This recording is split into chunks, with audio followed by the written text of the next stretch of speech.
Hello hi friends. ఒక వీడియోలో నేను చెప్పినాను కదా, అంత ఏజ్ గురించి నేను చెప్పింది. ఒక లైఫ్లో లగ్జరీగా ఉండాలని నాకు ఆశ. అది ఏ లైఫ్ అంటే,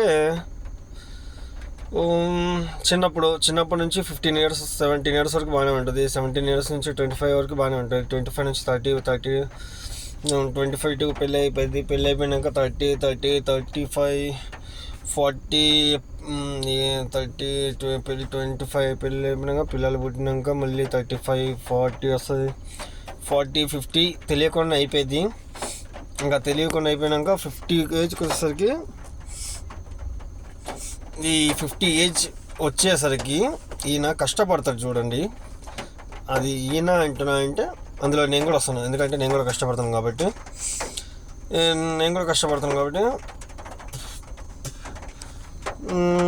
అప్పుడు 20 వేసుకో, 20 లేదా 25 వేసుకో. 25 టు 50 years వరకు ఆయన పుట్టిన పిల్లల్ని పెద్ద చేసుకునే పరిస్థితుల్లోనే ఉంటారు. అది డబ్బు ఉన్నవాళ్ళు అయి ఉండొచ్చు, లేని వాళ్ళు అయి ఉండొచ్చు, మీడియం అయి ఉండొచ్చు, ఎవరైనా అయి ఉండొచ్చు. ఒకటే పొజిషన్. పెళ్ళి అయినాక పిల్లలు పుడతారు. పిల్లల్ని జాగ్రత్తగా అలనా చూసుకోవడం, వాళ్ళు స్టడీ చేసుకోవడం, పెద్దగా అలా చేసుకుంటూ పోవడం, అదొక్కటే వాళ్ళ టార్గెట్ ఉంటుంది. అప్పుడు 25 to 50 వరకు ఇంకా ఆలోచించుకునే గ్యాప్ కూడా ఉండదు. ఓన్లీ సంపాదించాలా, ఇంటికి పోవాలా, పిల్లల్ని చూసుకోవాలా, అంతే. ఒకటే పని. తర్వాత ఏమైనా కాలక్షేపం కోసం ఫ్రెండ్స్ ఉంటే ఫ్రెండ్స్తో మాట్లాడుకోవాలా. తర్వాత ఒకటే పని, ఓన్లీ వర్క్ చేసుకొని పిల్లల్ని పోషించుకొని అందులో ఉంటారు. తీరా 55 వచ్చేంత వరకు వర్క్ చేస్తూనే ఉంటారు. పిల్లలు పెద్దగా అవుతారు. మళ్ళీ సేమ్ ప్రాసెస్, వాళ్ళకి పెద్దగా అవుతారు. కానీ ఇక్కడ 50 ఏజ్ వరకు అంటే ఓకే. 50 ఏజ్ వరకు వర్క్ చేస్తాడు, బాగానే ఉంటుంది. 55 వస్తుంది, బాగానే ఉంటుంది. 60 వస్తుంది, బాగానే ఉంటుంది. ఓకేనా? ఇప్పుడు 60 వచ్చినాక ఈయన ఖర్చులకి డబ్బులు కావాలి. ఓకేనా? ఓకే, చెప్తున్న విషయం. ఖర్చులకి డబ్బులు కావాలి 60 ఏజ్ వస్తున్నాక. సో ఖర్చులకి డబ్బులు అంటే ఎలా?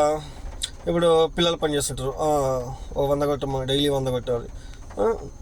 ఖర్చులకి 200 కావాలంటే ఓకేనా?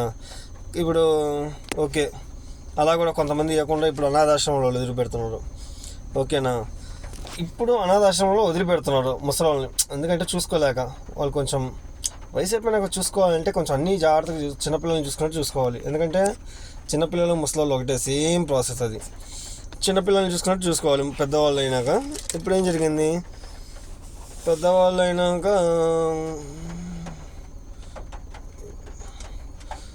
చిన్నపిల్లల్ని చూసుకున్నట్టు చూసుకోవాలి. మనం ఒక పాయింట్ ఏసీ వేసుకున్నాం, కంఫర్టబుల్గా ఉంటుంది. ఇంజన్ కూడా ఆన్లో ఉంది. ఓకే, అయితే ఈ చిన్న కంటెంట్ కోసం ఏదో మామూలుగా ఆపాను. కంటెంట్ ఏం కాదు, ఇది ఒరిజినల్. ఇప్పుడు ఎంతో నాకు 33, రేపు ఇంకో 25 అయింది అనుకో, నా పరిస్థితి కూడా అది. నా గురించి నేనే చెప్పుకుంటున్నాను అనుకో ఈజీగా. ఓకేనా? ఇప్పుడు నేను అంతా చెప్పినాను, మర్చిపోయినాను.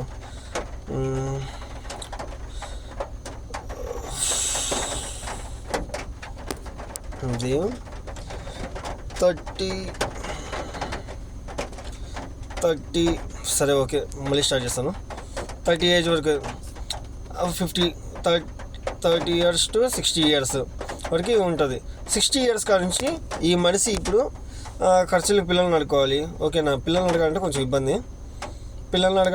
కాబట్టి ఓకే, ఇప్పుడు మనం ఏం చేయాలంటే, గవర్నమెంట్, ఇప్పుడు ఇది నా గవర్నమెంట్ అనుకో, నా గవర్నమెంటే కాదు, పొరపాటున నేను ఏదైనా పదవిలోకి వచ్చినాను అనుకో, నేననే కాదు, ఇప్పుడు పదవిలో ఉన్నాడు మా ఎరపతినేని గారు, లేకపోతే మా టీడీపీ చంద్రబాబు నాయుడు గారు ఉన్నారు. ఇప్పుడు పింఛన్ 4,000 ఇస్తున్నాడు. ఓకేనా? 4,000 ఇస్తున్నాడు. ఇప్పుడు ఇదే అన్న క్యాంటీన్ ఉంది, 5 రూపాయలు బో పెడుతున్నాడు. ఓకే, కంఫర్టబులా? పాత సిద్ధాంతాల్లో సత్రాలు ఉండేవి. ఇలా అనాథాశ్రమంలో పోయినా వాళ్ళు కొంచెం నీట్గా చూసుకోకపోయినా, ఒకవేళ అది వరకు సత్రాలు ఉండేవి. సత్రాల్లో కమ్మంగా ఎవరు పోయినా కమ్మంగా బో దొరుకుద్ది, అంతా కంఫర్టబుల్ ఉంటుంది. అయితే ఇప్పుడు ఏం చేయాలంటే, 60 వాళ్ళు చేతకాని వయసులో, ఇంకా సింపుల్గా ఎవరైనా సరే అందులో చేతకాని వయసులో ఇంకా డైరెక్ట్గా ఆడ పోవడం. ఇప్పుడు నాకు కావాల్సింది ఏంటంటే, ఇప్పుడు వయసులో ఈ మనిషి ఎంతైతే 20 ఏళ్ళ నుంచి 60 ఏళ్ళ వరకు ఈ మనిషి ట్యాక్సీలు కడుతున్నాడో, ఇదే మనం కొనుక్కునే వస్తువుల మీద, వీటి మీద గవర్నమెంట్ మన మీద పన్ను సంపాదించుకుంటుందో, ఎప్పుడైతే మనకి చేతగాని వయసు వస్తుందో అప్పటి నుంచి ఈ మనుషుల బాధ్యత కూడా గవర్నమెంట్ తీసుకోవాలి. అప్పుడు ఓకేనా, 4,000 పింఛన్ అయితే ఎలా ఇస్తుందో ఆ 4,000 పింఛన్ ఇచ్చి ప్లస్ సత్రాల్లాగా అందులో కొంతమంది సర్వెంట్స్ని ఉంచి, ఇందులో సర్వెంట్స్ కూడా శాలరీ బాగుంటే ఎవరైనా వస్తారు. అందులో ఎవరైనా సరే ఒక 1,000-1,200 ఇస్తా అంటే నేను కూడా పోతా సర్వెంట్కి. ఓకేనా, ఎందుకంటే అందులో ఉన్నవాళ్ళు పెద్ద వయసు అనుకో, మా తాతయ్య అనుకుంటాం, అమ్మమ్మ అనుకుంటాం, ఆ లెక్కలో వెళ్ళిపోతారు ఎవరికైనా వర్క్కి. అప్పుడు ఏంద్రా అంటే ఇప్పుడు వీళ్ళకి సత్రాలలాగా అంటే హోటల్ పెద్ద పెద్ద అపార్ట్మెంట్లు కాదు, పెద్ద కట్టేసి హోటల్లాగా కాదు, మన ఫంక్షన్ హాల్ లాగా కట్టేసి ఎవరి బెడ్లో వాళ్ళకు ఉంటాయి, కంఫర్టబుల్గా టైంకి ఫుడ్ తింటారు. ఓకేనా, మంచి వాళ్ళు కోరుకున్న ఫుడ్ దొరికేలాగా ఫుడ్ కాస్ట్ చాలా తక్కువ ఉండాలి. అవసరమైతే ఫుడ్ కాస్ట్ చాలా తక్కువ ఉండాలి. ఇప్పుడు చంద్రబాబు నాయుడు 4,000 ఇస్తున్నాడు, ఆ 4,000 లెక్క అయితే ఇవ్వాలి. 4,000 ఇచ్చి 3,000 తీసుకోమని ఇబ్బంది లేదు, కానీ ఆ 1,000 రూపాయలు వీళ్ళు జేబులో పెట్టుకోవడానికి ఉంచుకోవాలి. కానీ ఈ 3,000 వాళ్ళని తీసుకోమని గవర్నమెంటే తీసుకోమని. కానీ వీళ్ళకి టైంకి ఫుడ్, పొద్దున్న టిఫిన్, సాయంత్రం పూట కొంచెం ఫ్రూట్స్ ఇచ్చి తొందరగా పడుకునేలాగా ఉంచి పొద్దున్నే లేపి అలా వాళ్ళు కొంచెం బతికినంతకాలం సుఖ సంతోషాలతో చూస్తే వీడు ఈ వయసులో అనుభవించింది ఆ లాస్ట్ టైంలో ఆ సుఖం అనుభవిస్తాడు. ఓకేనా, అది ఎందుకంటే నేను కూడా వయసు అయిపోవద్దు కాబట్టి నేను కూడా చెప్తున్నాను, నా కోసం నేను చెప్తున్నాను. ఓకేనా.